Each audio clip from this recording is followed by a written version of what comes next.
In the first reading today, we hear the statement that the Lord is the eternal God, the creator of the ends of the earth. And he asks the simple question, "To whom can you liken me as an equal?" says the Holy One. This is the situation in which we find ourselves today, that everyone seems to think that everything is okay. There is only one God. There can only be one God. The reason there can only be one God is because God is absolutely perfect.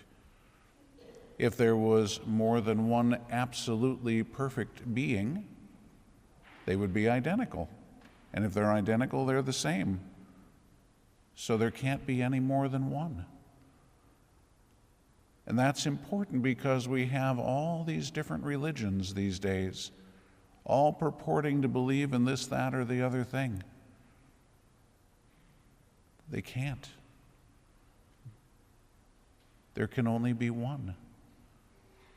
And what's happening is we keep trying to find ways of compromising with all of these others.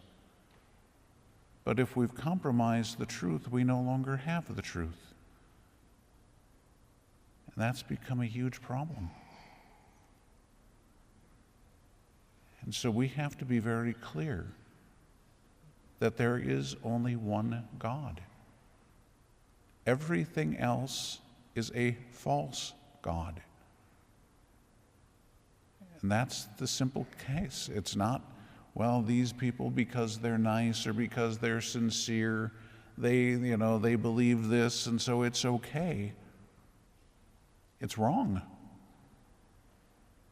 Just like if you sincerely believe that 2 + 2 is 6, you're wrong.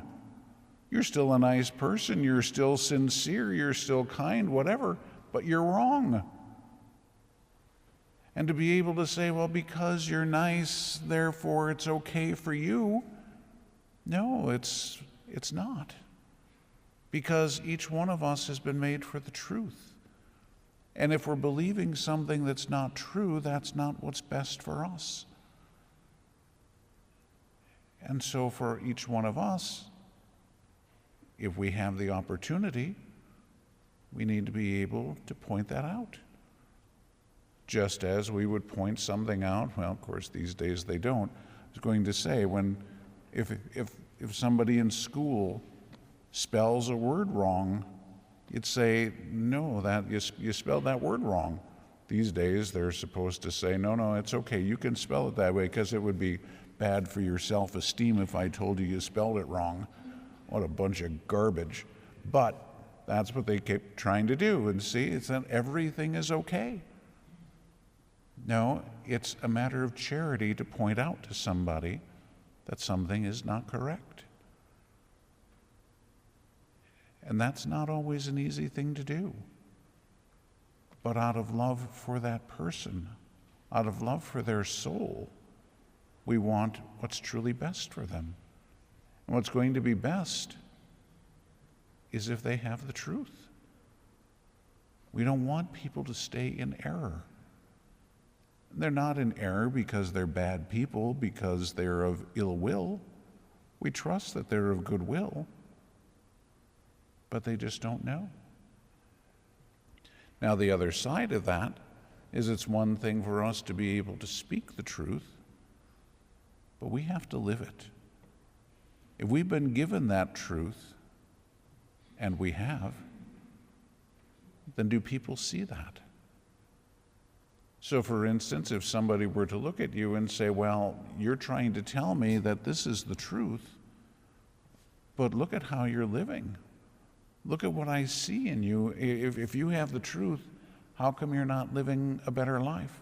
How come you're not holy? How come you're not virtuous? Now, some of that, of course, we recognize our own weaknesses, and we have to acknowledge that. But the other side of that is if we're willfully just giving in to things and not repenting of them, it becomes a legitimate question that people can ask. Why would they want to follow what we're teaching if they don't see the fruit of it in us? And so that's where our Lord calls each one of us to come to him. It's not just simply to believe in him. We need to believe in him, but we need to come to him. That's what he's asking of us. We need to be united with him, and we need to be conformed to him, so that what happens is that people can see in us that the way we live our lives is in conformity with what it is that we are stating. Here's what we believe, and here's how we live. That they can see the holiness that's there, that they can recognize that we're striving to live according to the truth. It's not just beating people over the head with the truth and saying, we've got it and you don't.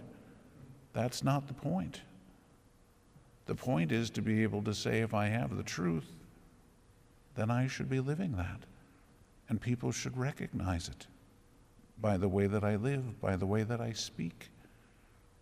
That's going to make us different from most people in society. But that's a good thing.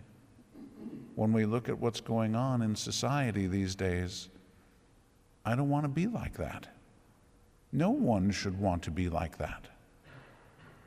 When we listen to what comes out of the mouths of these people, it's filth, and it's just become the norm.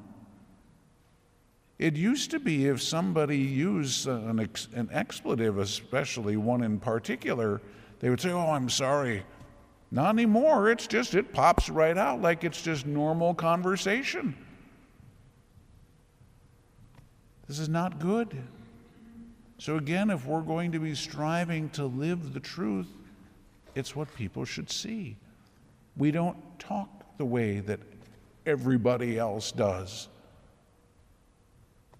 We don't dress the way that everybody else does if it's immodest and immoral.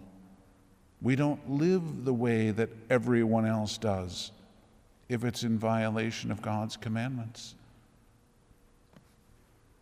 We want to strive to live a holy life. That's where the Lord, when he talks about how we will be able to run and not grow weary and so on, that's the only way. Doesn't mean physically we don't feel it, but spiritually he renews us. And if we're going to come to him, he will strengthen us so that when we have to face these different trials in life, whether it's standing for the truth or whether it's being different from everybody else or whether it's striving to maintain what we know to be right even when everybody else is doing something wrong, as difficult as that can be, the grace from our Lord is there to do it. If we are willing to come to him, if we're willing to turn to him. If we're going to try to do it by ourselves, we're going to get crushed. We can't. We don't have the strength by ourselves to do this. The devil right now is very, very strong. He's been given an incredible amount of latitude. And so he's got a lot of power. And we cannot, by our own strength, fight against him. Even on the natural level, we just look at the way that everything is going. If you're going to try to walk the opposite way while everybody else is going this other way, you're going to get trampled. You're not going to have the strength by yourself to be able to do it, even if you recognize it and it's what you want to do. But by the grace of God, the strength is there. And that's what we have to rely on. So when our Lord is asking us to come to him and to learn from him, it's to see how he did it. He's meek. He's humble. Meekness, remember, is the virtue that's opposite of the anger. Our society today, my goodness, anger is just everywhere. And the arrogance is through the roof. So when we have somebody who's meek and humble, that's who we need to come to, because everything around us is going to be pulling us in the same direction of the anger and the arrogance. So we have to make that choice, not only to say, I want to do what the Lord is asking, but I need to make the choice to come to him for the grace to be able to do it, because I can't do it by myself. And I think all of us recognize, because we have done it enough times, to know that we can't do it alone. We don't have the strength. But God is almighty.